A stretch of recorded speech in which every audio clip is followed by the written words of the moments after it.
सामाजिक परिस्थिति के प्रकार हमारे अध्ययन का विषय है। सामाजिक परिस्थिति दो प्रकार की होती है और इस वर्गीकरण को दिया है प्रसिद्ध समाजशास्त्री लिंटन ने। दो प्रकार उन्होंने बताए हैं, प्रदत्त परिस्थिति और अर्जित परिस्थिति। तो प्रदत्त परिस्थिति जो पहली परिस्थिति है, नाम से स्पष्ट है, ऐसी परिस्थिति व्यक्ति को जन्म से ही प्राप्त हो जाती है और इसके लिए उसको कोई भी विशेष प्रकार से प्रयास नहीं करना पड़ता।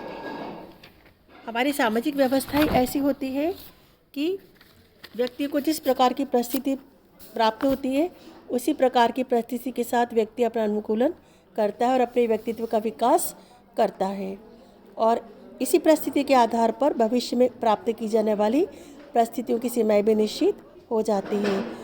अब प्रदत्त परिस्थिति के यदि हम निर्धारक देखें तो 4 प्रकार के निर्धारक के लिंग विभाजन, आयु भेद, नातेदारी और सामाजिक कारक। सबसे पहले हम देखते हैं कि लिंग विभाजन, इसके आधार पर समाज को 2 भागों में बांटा गया है, स्त्री और पुरुष, और उनको स्त्री को अलग तरह के कार्य और पुरुष को अलग तरह के कार्य दिए गए हैं,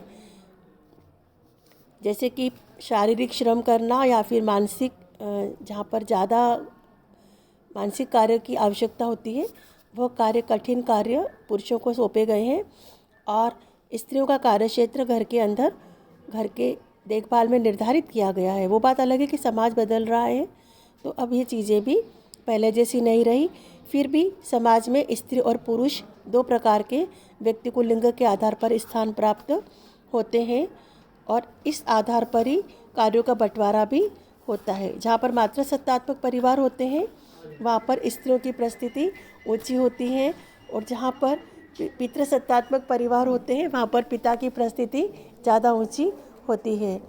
तो इस प्रकार लिंग विभाजन के आधार पर परिस्थिति देखी जाती है स्त्री और पुरुष के रूप में। यदि हम आयु के आधार पर देखें तो आयु भी परिस्थिति का महत्वपूर्ण आधार होता है। आयु के आधार पर व्यक्ति को, जैसे शिशु काल है उसका, बाल्यावस्था है, युवावस्था या फिर प्रौढ़ावस्था है, इसके आधार पर अलग अलग परिस्थितियाँ प्राप्त होती हैं। आयु छोटी होने पर विशेष परिस्थिति नहीं होती, पर जैसे जैसे हमारी आयु बढ़ती है, अनुभव बढ़ता है, तब समाज के उत्तरदायित्व का निर्वाह हमारे ऊपर आ जाता है और संस्कृति के पोषक भी उन्हें ही माना जाता है। समाज में नौकरी प्राप्त करने, मत देने, व्यावसायिक कार्य आदि के लिए भी अनुभव व बड़ी आयु की आवश्यकता होती है। इसी प्रकार जहाँ पर हमको शारीरिक श्रम की ज़्यादा ज़रूरत होती है वहाँ पर हम युवा शक्ति को ज़्यादा महत्व देते हैं। जहाँ पर परिवर्तन की बात होती है वहाँ युवा शक्ति, और जहाँ पे ठहराव की बात होती है, स्थायित्व की बात होती है, वहाँ पर प्रायः समाज में बुजुर्गों को स्थान दिया जाता है। इस प्रकार आयु भी परिस्थितियों का निर्धारक कारक मानी जाती है। वोट देने का अधिकार, विवाह किस आयु में होगा, ये सब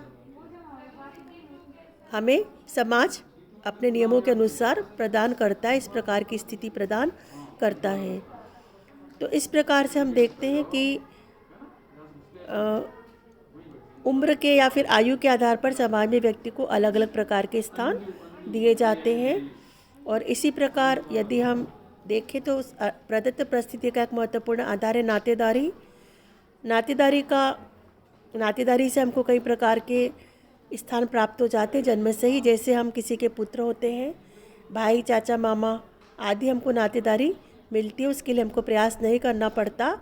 हम अपनी बुआ का चयन नहीं करते बल्कि बुआ की नातेदारी हमें स्वतः ही प्राप्त हो जाती है। कौन हमारे भाई बनेगा, कोई हमारी बहन बनेगी, कौन हमारी इस प्रकार से हमारे चाचा होंगे, हमें नहीं देखना पड़ता बल्कि हमको प्राप्त हो जाती है इस प्रकार की परिस्थिति कि हम किस व्यक्ति के साथ में कैसा व्यवहार करेंगे। तो इस प्रकार हम देखते हैं कि नातेदारी के आधार पर भी हमें अनेक प्रकार से समाज में पद प्राप्त होते हैं। इसी प्रकार यदि हम सामाजिक कारक देखें तो सामाजिक कारक के आधार पर भी कुछ कारक ऐसे होते हैं समाज में जिनको विशेष सम्मान दिया जाता है। तो ऐसी स्थिति में परिस्थिति ऊंची हो जाती है व्यक्ति की, और कुछ सामाजिक कारक ऐसे हैं जिनको करने के बाद में भी समाज में हमको विशेष स्थान नहीं मिलता, तो हमारी परिस्थिति नीचे हो जाती है वहाँ पर। जैसे हम शाही घराने में जन्म लेंगे तो हमारी परिस्थिति ऊंची होगी, यदि हम निम्न घराने में जन्म लेंगे तो हमारी परिस्थिति उस बालक की तुलना में नीचे होगी। तो इस प्रकार हम देखते हैं कि समाज में अलग अलग प्रकार से प्रदत्त परिस्थिति पाई जाती है। दूसरी परिस्थिति होती है अर्जित परिस्थिति, जिसको व्यक्ति अपनी योग्यता और क्षमता के आधार पर प्राप्त करता है। और अपनी योग्यता और क्षमता के आधार पर जैसे शिक्षा, विवाह, संपत्ति, व्यवसाय, श्रम विभाजन आदि परिस्थितियाँ अर्जित परिस्थितियाँ होती हैं। संपत्ति अगर जिस व्यक्ति के पास ज़्यादा होती है वो सारी सुविधाएं जुटा पाता है और समाज में उसका स्थान ऊंचा हो जाता है, पर शर्त ये होनी चाहिए कि संपत्ति वैध तरीके से अर्जित की गई है। यदि हम गलत तरीके से संपत्ति अर्जित करते हैं तो समाज में हमारा स्थान कभी भी ऊंचा नहीं हो सकता।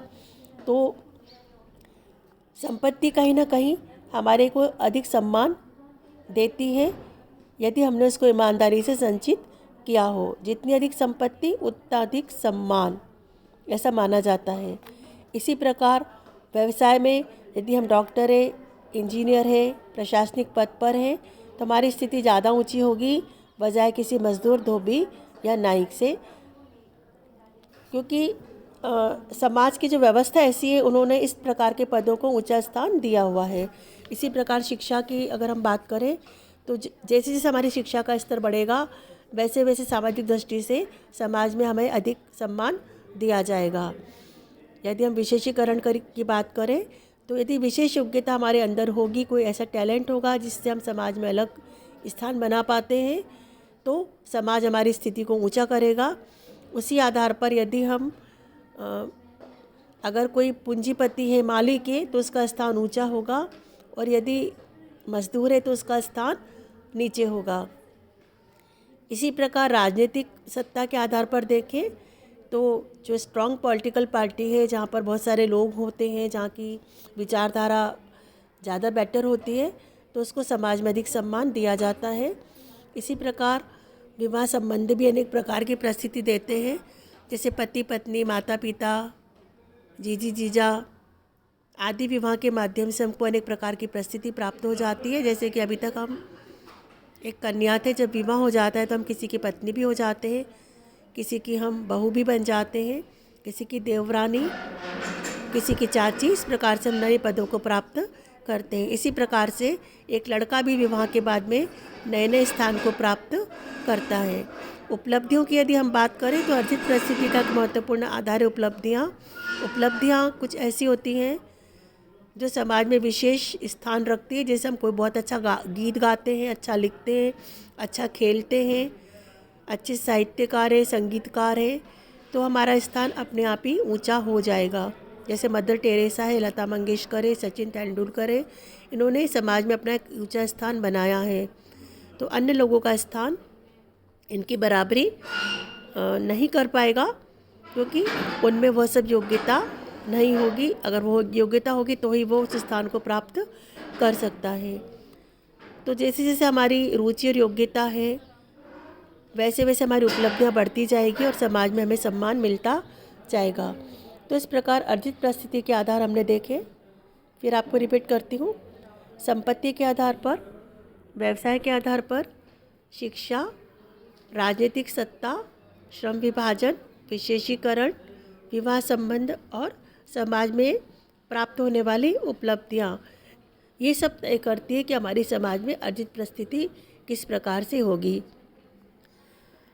स्पष्ट है कि अर्जित परिस्थिति हम अपनी योग्यता, कुशलता, अपनी रुचि के अनुसार प्राप्त करते हैं, जबकि अर्जित परिस्थिति होती है जबकि जो प्रदत्त परिस्थिति होती है उसको प्राप्त करने के लिए हमको कोई प्रयास नहीं करने पड़ते, हमको जन्म से ही मिल जाती है। तो इस प्रकार हमने देखा कि सामाजिक परिस्थिति दो प्रकार की है, अर्जित और प्रदत्त।